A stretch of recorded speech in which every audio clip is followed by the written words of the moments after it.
కీర్తన పాడుకుని దేవుడి నామానికి ఘనత మహిమ ప్రభావాలు ఆరోపించుకున్నాము.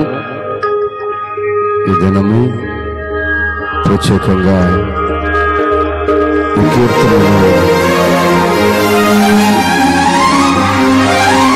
తండ్రులైన వారికి ఈ పాటను డెడికేట్ చేయాలి.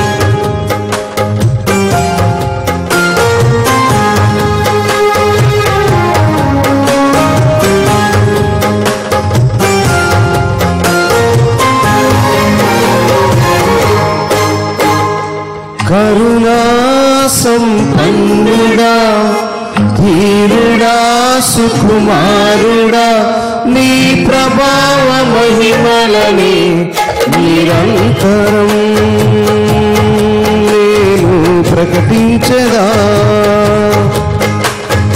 కరుణా సంపన్నుడా, ధీరుడా, సుకుమారుడా, నీ ప్రభావ మహిమలని నిరంతరం నేను ప్రకటించదా.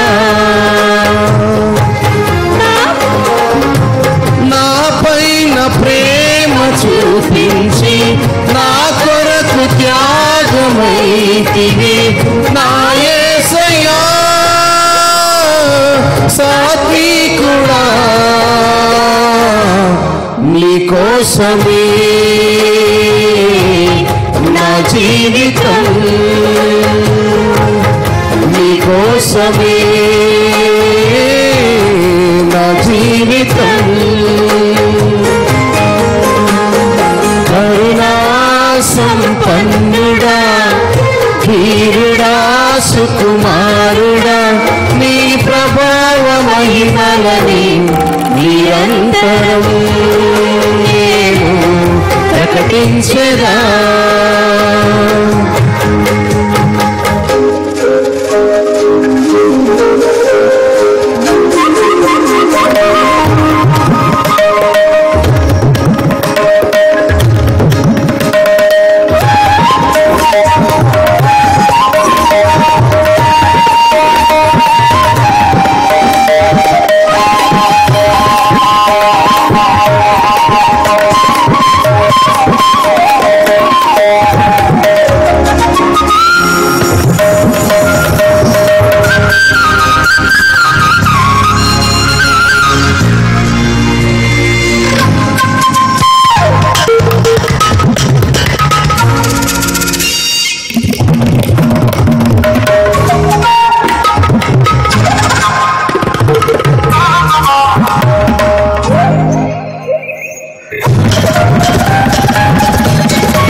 సందేశము నా హృదయ సీమలోనే సందడిని చేసెను.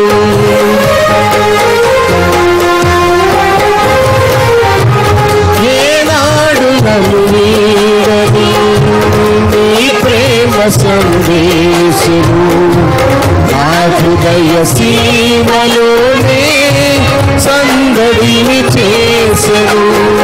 అనువనువును బలపరచే నీ జీవపు వాక్యమే ప్రతి క్షణము దరిచేరి నన్నే తాకెను. అనువనువును బలపరచే నీ జీవపు వాక్యమే ప్రతి క్షణము దరిచేరి నన్నే తాకెను. ఆ వాక్యమే ఆరోగ్యమై జీవింపజేసి నన్నే నడిపించెను.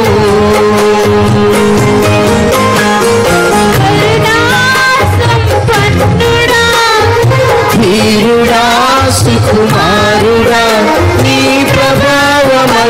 ఉండాలని నిరంతరం నేను ప్రకటించగా.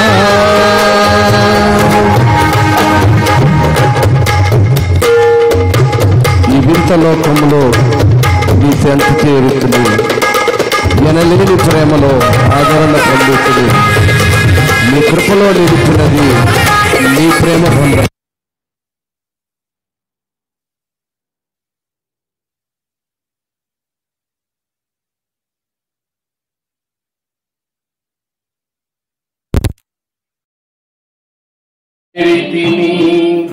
ఎనలేని ప్రేమతోనే ఆదరణ పొందితిని. జీవింతను నీ చెంత చేరితిని. ఎనలేని ప్రేమతోనే సంగతి చేసితిని. నీ కృపలో నిలిచినది నీ ప్రేమ బంధమే. అకరంగమే నీ ప్రేమ బంధము. నీ కృపలో నిలిచినది నీ ప్రేమ బంధమే.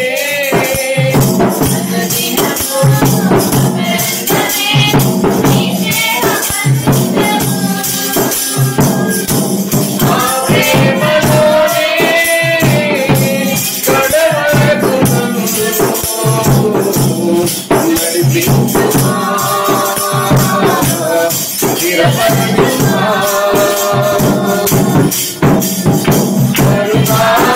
కరుణాసంతుడా, నీరుడా, కుమారుడా, నీ ప్రభావ మహిమలని నిరంతరం నేను ప్రకటించెదా. నిరంతరం నేను ప్రకటించెదా. దేవేచి ఉన్నాను నీ మహిమ ప్రకటనకై. నాకున్న ఈ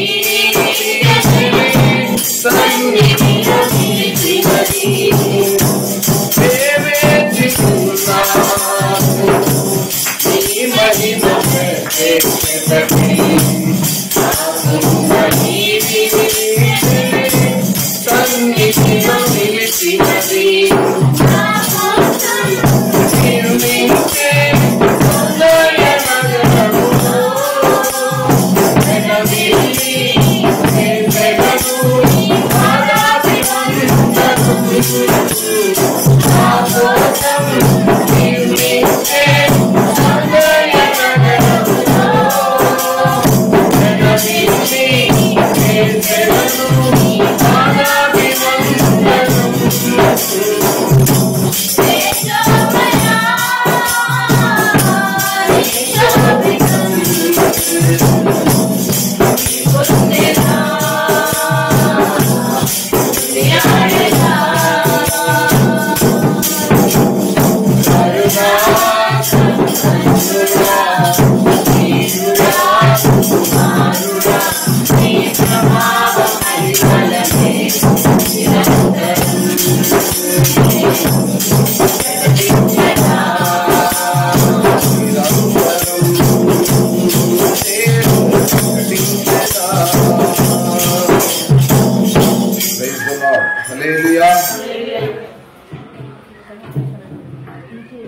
బాబు ఆఫ్లో ఉందా? మంచి ఓకే, సరే సరే మంచిది. మరి కరెంటు కొంత అనానుకూల పరిస్థితులు ఉన్నప్పటికీ దేవుని మహాకృపలో నాటి పరిశుద్ధ దిన ఆరాధనకు కూడి చేరొచ్చినందుని బట్టి ప్రభువుకు వందనాలు చెల్లిస్తున్నాను. మరి సమయము చాలా క్రిటికల్గా ఉంది. క్రిటికల్ అంటే సమయం క్రిటికల్గా ఉంది. కార్యక్రమాలు మరి సమీపంగా ఉన్నాయి. ఈరోజు మరి మార్కాపురంలో వివాహ కార్యక్రమం ఒకటి ఉంది. అందువలన కొంత సమయాన్ని త్వరగా ముగించడానికి మనము ముందు కొనసాగాల్సిన అవసరం వచ్చింది. అదే విధానంలో ఈరోజు ప్రత్యేకమైనటువంటి దినము ఫాదర్స్ డే, ప్రపంచమంతా జరుపుకుంటున్నటువంటి దినము. తల్లిదండ్రులను చూస్తారో లేదో తెలియదు కానీ స్టేటస్లలో మాత్రము తెగబెట్టేస్తే ఉన్నారు. నాకు ఇక్కడికి వచ్చేంతలో తెలియదు. ఇక్కడికి వచ్చాక శాండీ ఫోన్ చేసేది సడన్గా, ఓహో అవునా అని అనుకున్నా. స్టేటస్లలో తెగబెట్టేస్తున్నారు. అసలు తండ్రుల గురించి ఎంత చక్కగా పెడుతున్నారో. అదే విధానంగా తండ్రిని ఈరోజు గౌరవించిన కుమారులు ఏడో 100లో 70 ఉంటారా లేదా ఆపాపు ఉంటారో దాదాపు. ప్రతి పని కూడా క్రియల్లో కనపరచాలి. టీవీలలోనో ఫోన్లలోనో లేదా మాటలలో కాదు. కానీ తండ్రిని ప్రేమిస్తున్నావంటే ఆ ప్రేమ నీలో ఏ స్థాయిలో ఉందో నువ్వు పెట్టే ప్రతి స్టేటస్ ప్రతి మనుషులు పరిశీలిస్తాడు. ఫోన్లో మనం ఏం పెడితే అది పెడితే సరిపోదు. స్టేటస్ అనేది మన ఫోన్లో టచ్లో ఉన్న ప్రతి ఒక్కరు గమనిస్తారు. కాబట్టి మన క్రియలు ప్రతి ఒక్కరు చూస్తుంటారు. మంచిదే, నేను ఎవరిని విమర్శించట్లేదు. కానీ ఫాదర్స్ డే గురించి చాలామంది చాలా విధాలుగా మరి వాళ్ళు వారి తండ్రులపై కలిగిన అభిప్రాయాన్ని మనము చూస్తున్నాము. అంత మాత్రమే కాకుండా ఆ రీతిగా తండ్రులను ప్రేమించే ప్రతి కుమారులకు మరి ఫాదర్స్ డే శుభాకాంక్షలు. అదే రీతిగా చేరి వచ్చిన మీకు కూడా ఫాదర్స్ డే యొక్క శుభాకాంక్షలు. మరి మైక్ శబ్దం ద్వారా ఈ యూట్యూబ్ ఛానల్లో వింటున్న వారికి కూడా వారి కుమారులకు వారి తండ్రులకు శుభాకాంక్షలు. దేవుడు వారికి ఆయుష్ను, ఆరోగ్యమును, సమృద్ధి అయినటువంటి జీవమును, అంతకంటే విశేషముగా ఆత్మీయముగా దేవునిలో బలపడులాగున మరి ఆ రీతిగా వారిని దీవించి ఆశీర్వదించునుగాక. మంచిది. మరి నాడు ఫాదర్స్ డే ఆ కీర్తన పాడుతున్నప్పుడు తండ్రికి, కుమారునికి, దేవునికి ఉన్న ఆ ఆత్మీయ సంబంధాన్ని నేను గమనించాను. తండ్రి ఏ రీతిగా కరుణగలవాడుగా ఉంటున్నాడు, దేవుడు అదే ప్రేమను, అదే జాలిని చూపేవాడుగా ఉంటున్నాడని పరిశుద్ధ లేఖనాలను, అనేక మంది వక్తల యొక్క మాటలను వింటున్నప్పుడు నేను గమనించాను. అది నిజమో కాదనేది అనుభవిస్తున్న వారికి మాత్రమే తెలుస్తుంది. తండ్రి ప్రేమ, తండ్రి యొక్క బాధ్యత చాలా విలువ కలిగింది. అందుకే తల్లిదండ్రులను ప్రేమించాలి, తల్లిదండ్రులను సన్మానించాలి, తల్లిదండ్రులకు లోబడి విధేయత చూపేవారుగా ఉండాలి. సమాజంలో గమనించేసరికి ఏమవుతుందంటే తండ్రుల యొక్క ప్రవర్తన కుమారులకు సరిపోయినది గాను, సమాజమునకు అనుకూలమైనది కానీ ఉండకపోయిన విధానాన్ని బట్టి కొంతమంది కుమారులు తండ్రులను దూషించే విధానాన్ని సమాజంలో మనం చూస్తున్నాం. ఏ విధము చేతనైనను తండ్రిని మనము ఘనపరచాలి, గౌరవించాలి, ప్రేమించాలి, విధేయత చూపించాలి. లేఖనాల్లో కూడా మనం చూసినప్పుడు దావీదు కీర్తనలు 103వ కీర్తన 13వ వాక్యాన్ని చదివితే, తండ్రి తన కుమారుల ఎడల జాలి పడినట్లు చాలుమా. తండ్రి ఎప్పుడు కూడా బిడల ఎడల జాలి కలిగిన వాడుగా ఉంటుంటాడు. మనం గమనించినట్లయితే ప్రతి తండ్రికి కూడా కుమారుని ఎడల జాలి ఉంటుంది, ప్రేమ ఉంటుంది, వాత్సల్యం ఉంటుంది. ఎందుకనగా ప్రతి తండ్రి యొక్క కష్టము కుమారులైనను కుమార్తెలైనను. మరి కుమారులు అంటే కుమార్తెలు వేరైనరని కాదు, తెలుగులోనే కుమారులు కుమార్తెలని విడదీసి రాశారు. ఇంగ్లీష్లోకి వచ్చేసరికి చిల్డ్రన్ అనే పలికారు. కుమారులైనను కుమార్తెలైనను, పిల్లలు అనే అర్థాన్ని వచ్చే విధంగా ఇంగ్లీష్ బైబిల్లో రాయబడింది. కనుక కుమారులైనను కుమార్తెలైనను వారిని ప్రేమిస్తున్నటువంటి తండ్రి. అందుకే మనము 13వ అధ్యాయము ఇంగ్లీష్ వర్షన్లో ఉంటుంది, as a father shows compassion to his children. పిల్లల ఎడల తండ్రి కలిగే జాలి. ప్రతి తండ్రికి కూడా పిల్లలంటే అమితమైన ప్రేమ ఉంటుంది. ఎందుకు ఉంటుంది అనే విషయాన్ని మనం జాగ్రత్తగా గమనిస్తే, ఇది మనుషులలో కలిగినటువంటి అభిప్రాయం కాదు, మనుషుడు నిర్మాణం చేసుకుంటే కలిగిన ప్రేమ కాదు, దేవునిలో నుంచి వచ్చిన ప్రేమ. జాగ్రత్తగా ఆలోచించండి, నా వర్షన్ను జాగ్రత్తగా తీసుకోండి. దేవుడు మనందరికీ తండ్రి ఉండి ఏ రీతిగా ప్రేమిస్తున్నాడో అదే ప్రేమ మన తండ్రులు వారి పిల్లలపై చూపిస్తున్నారనేది ఇక్కడ వారసత్వంగా కనపడుతున్న విధానం. తండ్రి వారసులుగా మనం ఏ రీతిగా ఉన్నామో మన తండ్రుల యొక్క వారసత్వం మన పిల్లలకు ఆ రీతిగా పంచుకుంటూ వెళుతున్నాం. ఈ మధ్య కాలంలో నిన్న కాక మొన్న ఇక్కడే వివాహాలు జరిగిన మా తమ్ముడు కుమారులిద్దరిలో పెద్ద కుమారుడికి వాడికి కుమారుడు పెట్టాడు. అంటే ఇప్పుడు నేను చేసిన అయిపోయాను. నిన్న వివాహానికి వాడి కొడుకుని తీసుకొని వచ్చాడు. వాడు ఎంత ముద్దుగా వాడు ఎత్తుకొని ఆ ప్రేమ కనపరుస్తున్నాడంటే దేవుడు ఆ అఫెక్షన్ అనేది ఆ రీతిగా మరి కలిగించాడు.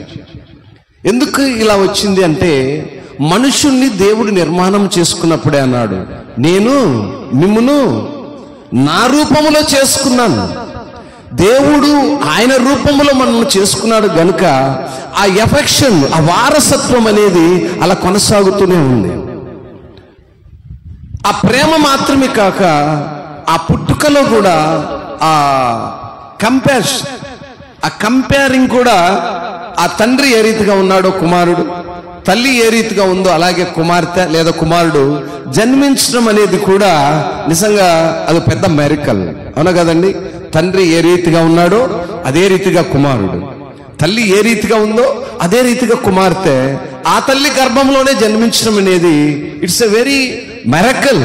ఇది మనము ఊహించిన దావీదు కదా అనుకున్నట్టుగా 139వ కీర్తనలు అంటాడు కదా, నీవు మమ్మల్ని నిర్మించిన విధానం చూడగా భయము ఆశ్చర్యం కలిగినది. This is a very grateful word. ఎందుకంటే అది నిజముగా చాలా గొప్ప అద్భుతమైనటువంటి మాట మాత్రం కాకుండా అది సత్యము. He's a truth.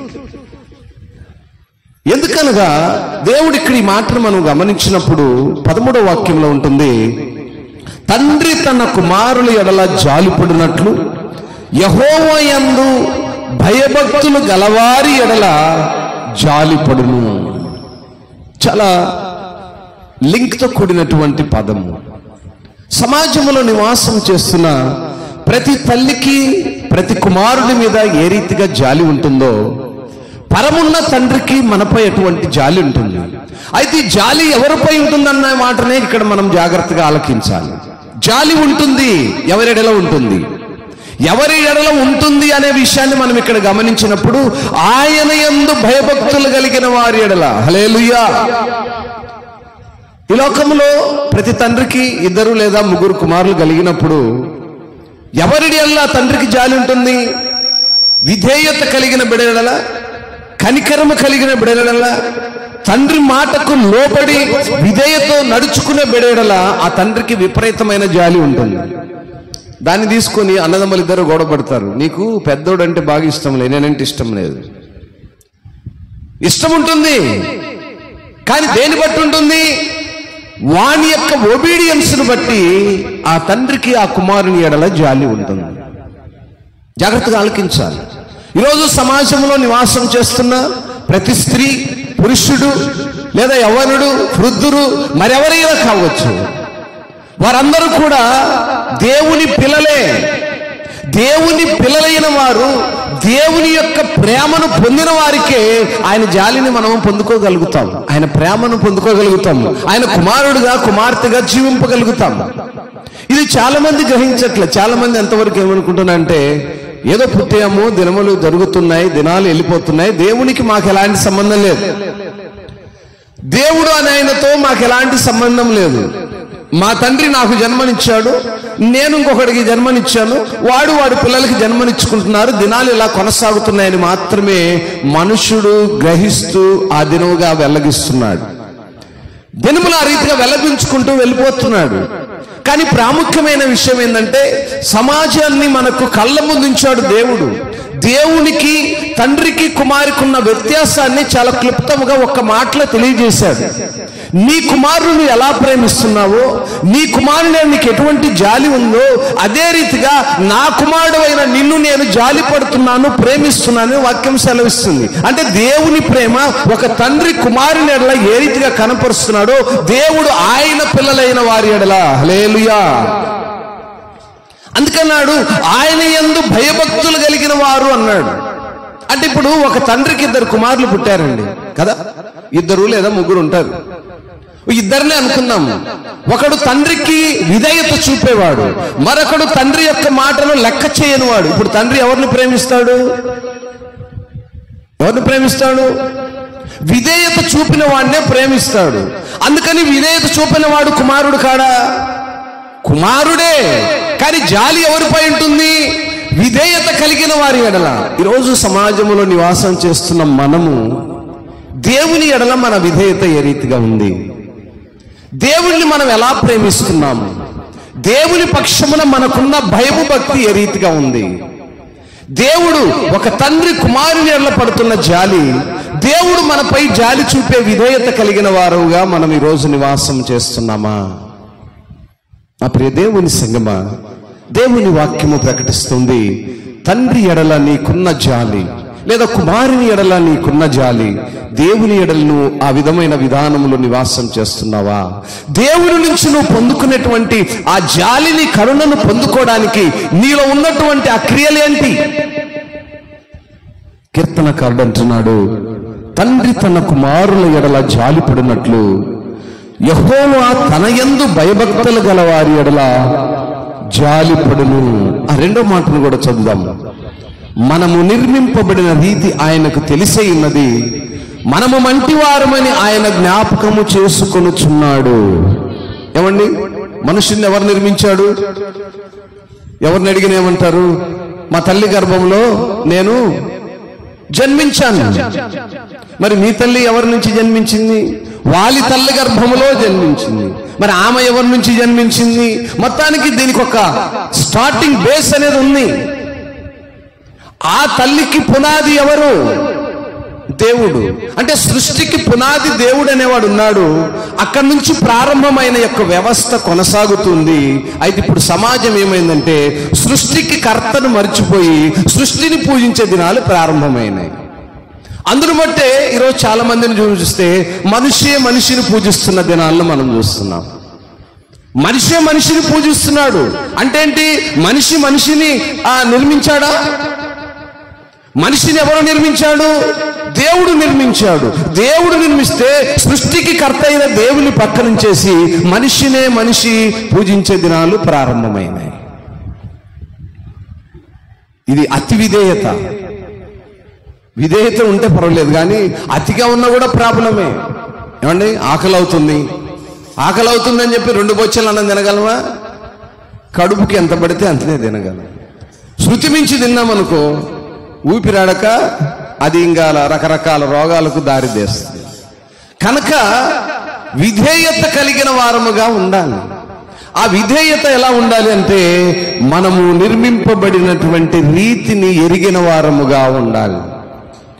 మనం ఏ రీతిగా నిర్మింపబడ్డామో, దేవుడు ఏ రీతిగా మనల్ని నిర్మించుకున్నాడనే విషయాన్ని ఎరిగిన వారముగా ఉండాలి అని నేను మరి లేఖనాలు హెచ్చరిస్తున్న విధానాన్ని జ్ఞాపకం చేస్తున్నాను. మరొక మాటను మనము చూద్దాం. ద్వితీయోపదేశ కాండము 1వ అధ్యాయము 31వ వాక్యాన్ని చదువుదాం.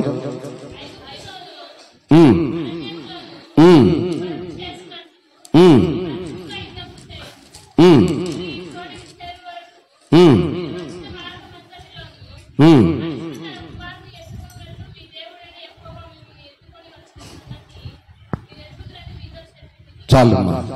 ప్రియులారా, గమనిస్తే ఇశ్రాయేలు ప్రజలు ఐగుప్తు దేశంలో బానిసలుగా ఉన్నప్పుడు బానిసత్వం నుంచి విడిపించి ఏం చేశాడు? కానానుకు బయలుదేరమని సిద్ధపరిచాడు. కానానుకు సిద్ధపరిచిన సమయంలో అక్కడ మనుషుని ప్రేమ, దేవుని ప్రేమను మనం ద్వితీయోపదేశకాండము 1వ అధ్యాయం 31వ వాక్యాన్ని చదివినాము. ఐగుప్తులోను అరణ్యములోను మీ కొరకు చేసినట్టు మీ పక్షంగా యుద్ధం చేయను. మీరు ఈ చోటికి చేరు వరకు మీరు వచ్చిన మార్గమంతటిలోను మనుషుడు తన కుమారుని ఎత్తుకొన్నట్లు మీ దేవుడే యెహోవా మిమ్మును ఎత్తుకొచ్చిన సంగతిని మీరు మర్చిపోయారా? మీ జ్ఞాపకం ఉందా? ఏమండి, జ్ఞాపకం చేస్తున్నాడు. ఆ యొక్క ఐగుప్తులో బానిసత్వంలో భయంకరమైనటువంటి శతవిధమైనటువంటి పరిస్థితిలో కొట్టుమిట్టాడుతున్న మిమ్మలను ఆ శాపము నుంచి, బానిసత్వం నుంచి విడిపించి కానానుకు బయలుదేరినప్పుడు మిమ్మల్ని నేను ఎత్తుకొని నడిపించాను. ఆ విషయాలు మీరు జ్ఞాపకం చేసుకున్నారా? నా ప్రియులారా, ఈనాడు మనము దేవుడు మనల్ని ఎత్తుకొని ముద్దాడు వాడనే విషయాన్ని జ్ఞాపకం చేసుకోవాలి. ఒకవేళ తల్లికి తండ్రికి విసుకొస్తే ఒకసారి వదిలేస్తాడు. ఆయనైతే వదిలేస్తాడా? ఎప్పటి వరకు ముద్దాడుతున్నాడు? ముసలితనము వరకు. కనుకనే తల్లిదండ్రులు విడిచినను ఆయన విడువడు. తల్లిదండ్రులు కొన్ని సందర్భాల్లో అవిధేయత కనపరిచినప్పుడు ఓర్చుకోలేని విధానంలో ఉంటారు. ఎందుకనగా సామాన్య మనుషులము కాబట్టి. కానీ దేవుడు ఎలా ఉన్నాడు? నువ్వు ఏ స్థితిలో ఉన్నాను, నువ్వు విధేయత చూపించగలిగితే ముదిమి వరకు నేను ఎత్తుకొని ముద్దాడేవాడిని.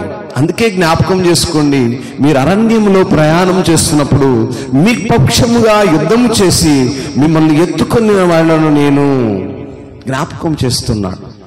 ఈనాడు నా ప్రియ దేవుని సంగమా, మనుష్యుడు ఏం చేస్తాడంటే మనుషుడు చేసిన మేలును మర్చిపోతుంటాడు. ఎందుకని? వీడు మనుష్యుడు కాబట్టి. మనుషుడు మనిషి నుంచి పొందుకున్నటువంటి మేలును మర్చిపోతుంటాడు. అంతకంటే విధిగా ఏం చేస్తున్నాడంటే దేవుణ్ణి ఇంకా అధికముగా మర్చిపోతున్నాడు. దేవుణ్ణి ఎప్పుడైతే జ్ఞాపకం ఉంచుకుంటాడో మనిషి ఎడల మనిషికి ప్రేమ ఉంటుంది. జాగ్రత్తగా ఈ విషయాన్ని గుర్తుపెట్టుకోండి. ఎవరైతే దేవుని యందు భయభక్తులు కలిగిన వారుగా నడుచుకుంటారో ఒక మనిషి ఎడల మరొక మనిషికి ప్రేమ ఉంటుంది. దేన్ని బట్టి? దేవుని ప్రేమ వారిలో ఉంది గనుకనే ఆయన జ్ఞాపకం చేస్తున్నాడు, నేను మిమ్మల్ని అరణ్యంలో నుండి, ఆ భయంకరమైన స్థితిలో నుండి మిమ్మల్ని నడిపిస్తూ మిమ్మల్ని ఎత్తుకొని ముద్దాడిన విషయాన్ని మీరు మరి జ్ఞాపకం చేసుకోండి. ఈనాడు నా ప్రియ దేవుని సంగమా, సమాజంలో మనుషులు ఎలా ఉన్నారంటే వారి వారి పనులు కొనసాగించుకొని వారి పనులు అయిపోగానే మనిషిని చాలా బలహీనముగా చూస్తున్న సెల్ఫ్ ఇష్యూ అంటారు ఇంగ్లీష్లో. సెల్ఫ్ ఇష్యూ అంటే తెలుగులో ఏంటి? స్వార్థ ప్రియులు. మనుషుడు స్వార్థం ఎక్కువైంది. ఏ స్వార్థం అంటే ధనాపేక్ష అనే స్వార్థము, ఉన్నవి లేనివి కావాలనే స్వార్థము, సమాజంలో గొప్పగా కనిపించుకోవాలి. కానీ మనం గొప్పగా ఎక్కడ కనపడాలండి? దేవుని దగ్గర గొప్పగా కనపడాలి. కానీ దేవుని దగ్గరగా గొప్పగా కనపడే విషయాలను మనిషి విడిచేసి సమాజంలో గొప్పగా కనిపించుకోవాలని ఆరాటపడుతూ దేవుణ్ణి మర్చిపోతూ ఉన్నాడు. దేవుని సన్నిధికి నడవలేకపోతున్నాడు. ధనాపేక్ష ఎక్కువైపోయింది. ప్రేమలు చల్లారిపోతున్నాయి. భక్తి చల్లారిపోతుంది. కనుక నా ప్రియ దేవుని సంగమా, తండ్రులను ప్రేమించే కుమారులుగా ఉండాలి అంటే మొదట దేవుని ప్రేమను రుచి చూసిన వారుగా ఉండాలి. దేవుని ప్రేమను రుచి చూసిన ఏ కుమారుడైనా తండ్రిని సన్మానిస్తాడు.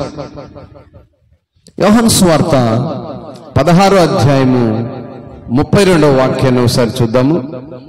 ఇదిగో మీలో ప్రతివాడును ఎవని ఇంటికి వాడు చెదిరిపోయి నన్ను ఒంటరిగా విడిచిపెట్టు గడియ వచ్చే ఉన్నది.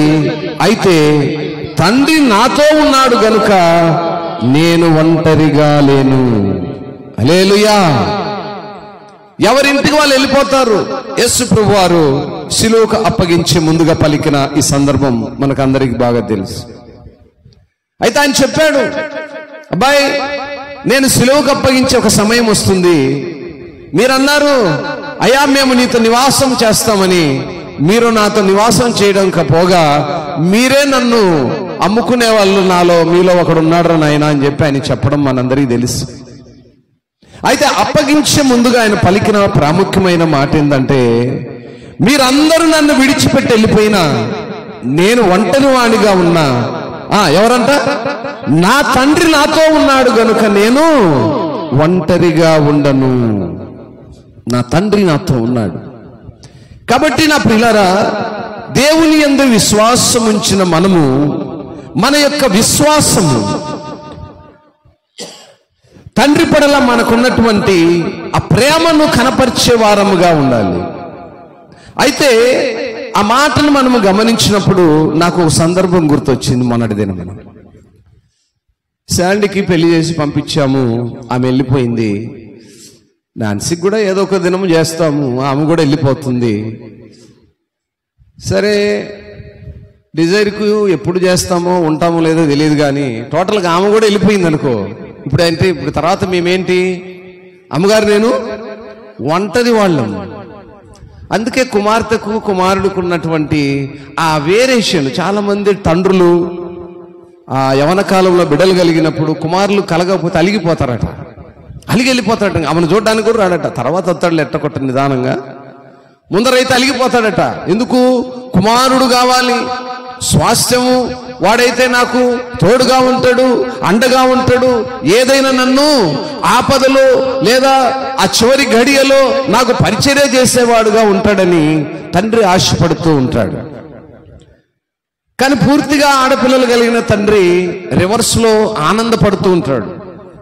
ఎందుకంటే తీసుకురాలేడు కాబట్టి. నాలాంటి తండ్రి ఏం చేస్తాడంటే, అబ్బా వీళ్ళే నాకు కుమారులు, నా అల్లుళ్ళే నాకు కుమారులు, నా కుమార్తెలే నాకు కుమారులు, వీళ్లే నాకు ఆస్తులు, బలము, అది ఇదని ఏదో ఆశపడుతూ ఆరాటపడిపోతా ఉంటారు.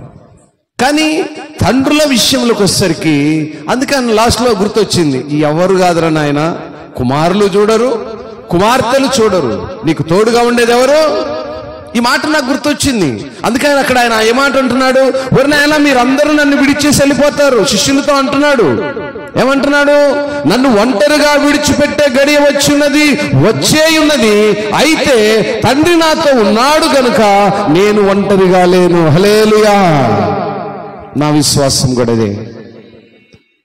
అందరూ విడిచి వెళ్ళినా నేను నమ్మిన దేవుడు నాతో ఉంటాడు గనుక నేను ఒంటరిగాను. హల్లెలూయా. కనుక ప్రియులారా, దేవుని ఎడల మనకున్న విశ్వాసము, ఆయనపై మనకున్నటువంటి ఆ యొక్క విలువైనటువంటి నమ్మకాన్ని బట్టి మన యొక్క జీవితాలు కొనసాగుతూ ఉంటాయి. ఆ రీతిగా తండ్రులకు విధేయత కనపరిచే బిడ్డలను మరొక మాట నేను సామెతల గ్రంథంలో నుంచి చదివి వాక్యాన్ని ముగించడానికి ఆశపడుతున్నాను. సామెతల గ్రంథము 23వ అధ్యాయము 24వ వాక్యాన్ని చూద్దాం. నీతిమంతుని తండ్రికి అధిక సంతోషము కలుగును, జ్ఞానము గలవానిని కనినవాడు వాని వలన ఆనందము నందును. The father of the righteous will greatly rejoice. He who fathers a wise son will be glad in him. నీతిమంతుని తండ్రికి, తండ్రులు జాగ్రత్తగా ఉండాలి. తండ్రులను బట్టే కుమారుల యొక్క జ్ఞానము గాని, వారి యొక్క నడవడిక గాని, వారి యొక్క విధేయత గాని, వారి యొక్క అలవాట్లు గాని ఆధారపడి ఉంటాయి. Praise the lord. Hallelujah. Solomon భక్తుడు సామెతల గ్రంథంలో మనకు చక్కగా తెలియజేస్తున్నాడు. తండ్రి ఎవరై ఉండాలండి? ఏమండి, తండ్రి ఏమై ఉండాలి? నీతిమంతుడై ఉండాలి. తండ్రి నీతిమంతుడై ఉన్నప్పుడు ఆ తండ్రి నీతిమంతునికి అధిక సంతోషము కలిగి జ్ఞానము కలిగిన వాణ్ణి అంటాడట.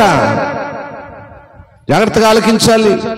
కుమారులు జ్ఞానము కలిగిన వారుగా పుట్టాలి అంటే తల్లిదండ్రులు నీతిమంతులుగా ఉండాలి.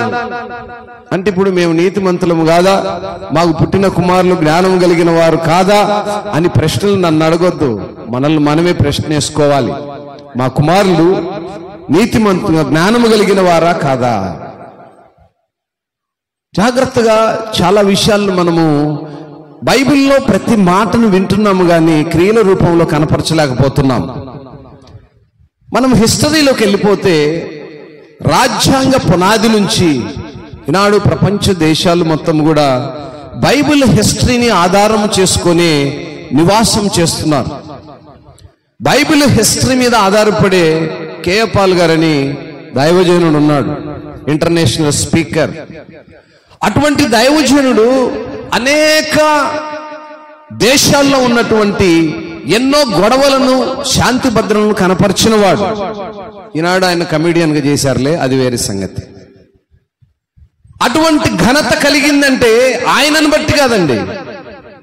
ఆయన చేతపుచ్చుకొని ఏ ఏ ప్రాంతాల్లో, ఏ ఏ దేశాల్లో ప్రచురపరిచాడో ఆ పరిశుద్ధ గ్రంథంలో మాటలే ఆయన ఒక శాంతి దూత అనే పేరును కూడా నామకరణాన్ని కలిగిన వాడుగా ఉన్నాడు. ఈరోజు మనం డైరెక్ట్గా మన ఎమ్మెల్యేను, మినిస్టర్ను మనం కలుసుకోలేము. ఎందుకంటే ఆయనతో ముఖ పరిచయం అయి ఉండాలి. ఏ పరిచయం లేనటువంటి వ్యక్తి, ఒక సామాన్య మనుషుడు ఇతర కంట్రీస్ లో ఉన్నటువంటి పెద్ద పెద్ద ప్రధానులతో మాట్లాడి ఒక దేశానికి ఉన్నటువంటి పరిస్థితులను సంధి చేసేటువంటి జ్ఞానాన్ని కలిగి ఉన్నారంటే కేవలము పరిశుద్ధ గ్రంథాన్ని చేతపరచుట వలనే. హల్లెలూయా. కనుక ప్రియులారా, మనం ఎట్లా ఉండాలంటే, మన పిల్లలు జ్ఞానము కలిగిన వారుగా ఉండాలంటే మన యొక్క నీతి ఆ బిడ్డలపై ప్రభావము చూపుతుంది. మన యొక్క భయభక్తులు ఆ బిడ్డలపై ప్రభావం చూపుతాయి. తండ్రి ఏ రీతిగా ఉంటే కుమారులు ఆ రీతిగానే ఉంటారు. తల్లి ఏ రీతిగా ఉంటే కుమారులు ఆ రీతిగానే ఉంటారు. ఆ రీతి అనగా క్రియలు. మనము చేస్తున్న క్రియలనే మన బిడ్డలు అనుసరిస్తారు. గనుకనే తండ్రి ఎప్పుడైతే నీతిమంతుడుగా, జ్ఞానము కలిగిన వాడుగా ఉంటాడో సంతోషం మాత్రమే కాకుండా వారికి కలిగే బిడ్డలు కూడా జ్ఞానము కలిగిన వారుగా ఉంటారని లేఖనాలు సెలవిస్తున్నాయి. మరొక మాటను మనము ఈ యొక్క అధ్యాయంలోనే గమనించినప్పుడు 23వ కీర్తన 22వ వాక్యాన్ని చూస్తే, నిన్ను కనిన నీ తండ్రి ఉపదేశము అంగీకరించుము, నీ తల్లి ముదిమియందు ఆమెను నిర్లక్ష్యము చేయకము. Listen to your father who gave you life. ఎవరైతే నిన్ను కని ఉన్నాడో ఆ తండ్రి యొక్క ఉపదేశాన్ని ఆలకించేటువంటి బిడ్డలుగా ఉండాలి.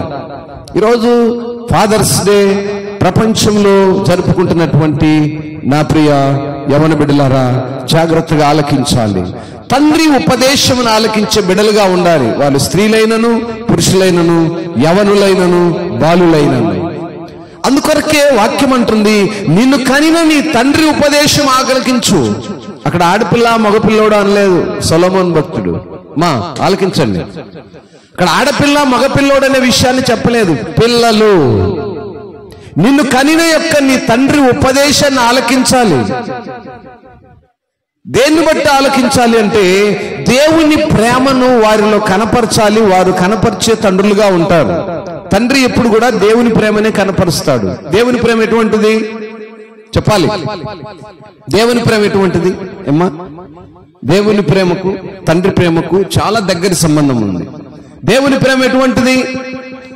మంచిగా ఉండాలి, ఆరోగ్యముగా ఉండాలి, భయభక్తులు కలిగి ఉండాలి, విధేయత కలిగి ఉండాలి, లోకములో ఘనత కలిగిన వాడవుగా ఉండాలి, ఆరాధించే వాడవుగా ఉండాలి. ఇవన్నీ దేవునికి మన నుంచి పొందుకునేటువంటి.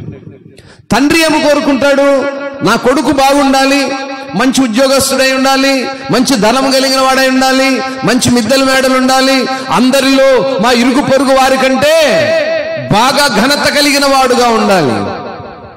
ఇప్పుడు దేవుడు కోరిన దానికి తండ్రి కోరిన దానికి వ్యత్యాసాన్ని కంపేర్ చేస్తే ఏం తేడా ఉంది? Just like same to same ఉంటుంది, పెద్ద తేడా ఏముండదు. దేవుడు మన నుంచి ఏం కోరుకుంటున్నాడో మన తండ్రి కూడా అదే కోరుకుంటాడు. బిడ్డలపై. కాబట్టి దేవుని ప్రేమను మనం రుచి చూస్తే తండ్రి ప్రేమ ఏంటో తెలుస్తుంది. అందుకే తండ్రి ఉపదేశమును ఆలకించాలి. తండ్రి ఉపదేశమును ఆలకించే బిడ్డలుగా ఉండాలి. అయితే ఎఫెసీ పత్రికలో రాయబడిన రీతిగా కొంతమంది ఏం చేస్తున్నారంటే తండ్రుల యొక్క క్రియలను బట్టి బిడ్డలు తిరగబడేవారుగా ఉంటున్నారు. అందుకంటాడు నీ పిల్లలను జాగ్రత్తగా నడిపించమంటాడు పౌలు భక్తుడు ఎఫెసీ పత్రికలో. వాళ్ళ కోపం రేపొద్దు అంటాడు. వాళ్ళ కోపం రేపే విధంగా నువ్వు నడుచుకుంటే నీ ప్రవర్తన బట్టే వాడు ఎదురు తిరుగుతాడు. కాబట్టి తండ్రులైన వారేమి ఉండాలంటే, మరి పిల్లలు మనకు లోబడి విధేయత చూపేవారుగా ఉండాలంటే మనము దేవుని యొక్క ప్రేమను, నీతిని కలిగిన వారముగా ఉండాలి. ఎప్పుడో మనలో ఆ నీతి ఉంటుందో అధిక సంతోషము కలుగుతుందంట. జాగ్రత్తగా ఆలకించండి. తండ్రికి సంతోషం ఎప్పుడు వస్తుందంటే నీతిగా ఉన్నప్పుడు. మనము నీతిగా నివాసము చేయగలిగితే దేవుడు సంతోషపడతాడట. కాబట్టి మొదట దేవుడి నుంచి మనము ఏం ఆశించినా ఆయన మన నుంచి ఏం ఆశిస్తున్నానని మనం ఎరిగి ఉండాలి. ఎప్పుడు మనం దేవుడి నుంచి ఆశిస్తాం, ఏమండి మాకు అవి కావాలి, ఇవి కావాలి, ఆ రోగాలు, ఈ రోగాలు, ఆ సమస్యలు, ఈ సమస్యలు, డబ్బు కావాలి, ధనము కావాలి, ఇంకోటి కావాలి, ఇంకోటి కావాలి, పెళ్లి కావాలి, పేరెంటింగ్ కావాలి, ఏయో లోకములో మనకు ఆయనకు అనవసరమైనవి. ఏమండి మనం కోరుకునే దేవుడికి అవసరం ఏం ఉండవు. కానీ దేవుడు మన నుంచి ఏమి కోరుకుంటున్నాడు? నువ్వు నీతిని కలిగి ఉంటే నేను సంతోషిస్తాను, నీ నీతిని బట్టి అధిక సంతోషం కలుగుతుందంటాడు. కాబట్టి దేవుని సంతోషించడానికి మనం ఎలా బ్రతకాలి? ప్రతి కుమారుడు లేదా ప్రతి తండ్రి కుమారుని ఎలా సంతోషపెట్టాలి? నా కుమారుడికి ఏం చేస్తే వాడు సంతోషంగా ఉంటాడు. ప్రతి కుమారుడు, ప్రతి తండ్రి కూడా, ప్రతి కుమారుడు కూడా నా తండ్రికి నేను ఏం చేస్తే సంతోషపడతాడు. నేను ఈరోజు ఈ అద్దాలు కొనుక్కొని వెళ్తే మా నాన్న చూసి అబ్బా మంచి స్పెట్స్ కొనుక్కున్నామని సంతోషపడతాడు. లేదా ఆ తండ్రి కుమారుడికి తెచ్చాడు, అబ్బా మా నాన్న చూడు ఎంత స్పెట్స్ తెచ్చాడు, చాలా బాగున్నాయి, నా మీద ప్రేమతో తెచ్చాడు. అంటే ఆ ఎఫెక్షన్ ఎక్కడ స్టార్ట్ అయింది? ఆ చేసే కార్యాన్ని బట్టి, క్రియలను బట్టి. కాబట్టి నా ప్రియ దేవుని సంగమా, దేవుడు మన నుంచి కోరుకుంది మాత్రమే కాదు, కానీ దేవుడు మన నుంచి ఏమో కోరుకుంటున్నాడు. ఎల్లప్పుడూ మనమే దేవుడు నాకేమి ఇస్తాడని కాదు కానీ అడగాల్సింది, దేవుడు మన నుంచి కోరుకుంటుందేమనగా నీతి కలిగినటువంటి తండ్రులుగా ఉన్నప్పుడు అధిక సంతోషం కలుగుతుంది. అప్పుడు వారి బిడ్డలు జ్ఞానము కలిగిన వారుగా ఉంటారంటాడు. కాబట్టి జ్ఞానము కలిగిన కుమారులుగా, జ్ఞానము కలిగిన తండ్రులుగా ఉండాలంటే మొదట దేవుని నీతిని కలిగిన తల్లులుగా, తండ్రులుగా ఉన్నప్పుడే ఆ బిడ్డలకు ఆశీర్వాదకరము. తండ్రి అనేటువంటి ఆ నామకరణమునకు ఒక క్రమము కనపడుతూ ఉంది. కనుక అట్టి కృపలో దేవుడు మరి వర్తమానము విన్నవారి ద్వారా ఈ వర్తమానమును ఆలకించి ఆ రీతిగా నడుచుకోవడానికి తీర్మానం చేసుకున్న వారికి దేవుని కృప నిండారుగా కుమ్మరించబడును గాక. పరిశుద్ధుడా, ప్రేమ కలిగిన తండ్రి, నీ ఉన్నతమైన నామాన్ని బట్టి వందనాలు.